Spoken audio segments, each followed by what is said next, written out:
எல்லாரும் நல்லா இருக்கீங்களா? நாங்களும் நல்லா இருக்கோங்க. இன்றைக்கே ஒன்று உங்ககிட்ட நான் பகிர்ந்துக்கிறேங்க. என்ன அப்படின்னா, எல்லாருக்குமே நாம்ப பெத்த குழந்தைங்க ரொம்ப பிடிக்கும். இல்லைங்களா? அம்மா எப்படி ஒவ்வொரு குழந்தைங்களுக்கும் பிடிக்குமோ, அது மாரி எல்லா குழந்தைகளையுமே அம்மா, அப்பாவுக்கு ரொம்ப பிடிக்கும். அதனால குழந்தைங்களுக்கு நாம்ப என்ன பண்ணணும் அப்படின்னா, ரொம்ப செல்லம் குடுத்து வளர்க்குறோம். தப்பில்லைங்க. ஏன்னா, பழைய காலத்தில வீட்ல 5 குழந்தைங்க, 10 குழந்தைங்க 10லேருந்து எல்லாம் குறைஞ்சு படிப்படியா இப்போ வீட்டுக்கு ஒரு குழந்தைங்க அப்படி தான் வச்சுருக்காங்க.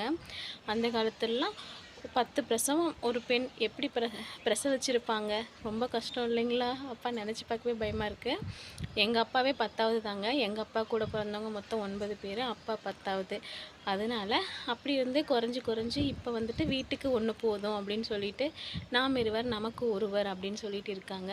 அதனால ஒரே குழந்தைங்கிறதுனால ரொம்ப செல்லம் குடுத்து வளர்க்குறோம். தப்பில்லைங்க. அதே மாரி நம்ம பட்ட கஷ்டம், கடந்து வந்த பாதைகள் எல்லாமே நம்ம சொல்லிக் குடுக்கணுங்க.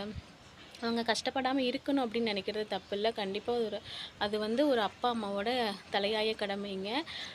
அவங்களுக்கு நல்லது, கெட்டது எல்லாமே சொல்லி தரோம் இல்லைங்களா? அதே மாதிரி நம்ம கடந்து வந்த பாதைகள அவங்களுக்கு சொல்லிக் குடுத்து வளர்க்கணும். அப்பதான் நாளைக்கு அவங்களுக்கு எந்த ஒரு சிச்சுவேஷன் வந்தாலும், எந்த ஒரு நிலைமையும் அவங்க பேலன்ஸ் பண்ணி போவாங்க.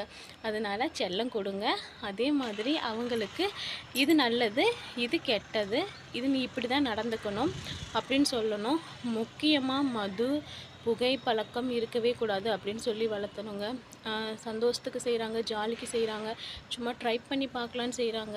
அதெல்லாம் எதுவுமே குழந்தைங்க அதில் கலந்துக்கக்கூடாது. மதுவினால நிறையா வீடு ரொம்பவே கஷ்டப்படுறாங்க. என்னோடய உடன் பிறந்தவங்கலேருந்து தெரிஞ்ச ஃப்ரெண்ட்ஸ்லேருந்து ரிலேட்டிவ்ஸ்லேருந்து நிறையா பேர் இந்த மது பழக்கத்தினால குடும்பம் ரொம்பவே கஷ்டப்படுதுங்க. அவங்க குடும்பத்தில் முன்னேற்றமே இருக்காது. நான் பார்த்ததுனால உங்கள்கிட்ட பகிர்ந்துக்கிறேங்க இதை. குழந்தைங்கள நல்லபடியாக வளர்த்தணும். நம்ம கடந்து வந்த பாதைகளை சொல்லி கொடுத்து வளர்த்தணும். அப்போ தான் அவங்க எல்லா நிலைமையிலையும் எல்லா சிச்சுவேஷனையும் பேலன்ஸ் பண்ணி போவாங்க அப்படிங்கிறது என்னுடைய கருத்துங்க. இந்த வீடியோ உங்களுக்கு பிடிச்சிருந்தா நம்ம சேனலை சப்ஸ்கிரைப் பண்ணிக்கோங்க, லைக் பண்ணுங்கள், தொடர்ந்து வாட்ச் பண்ணுங்கள். தேங்க்யூ.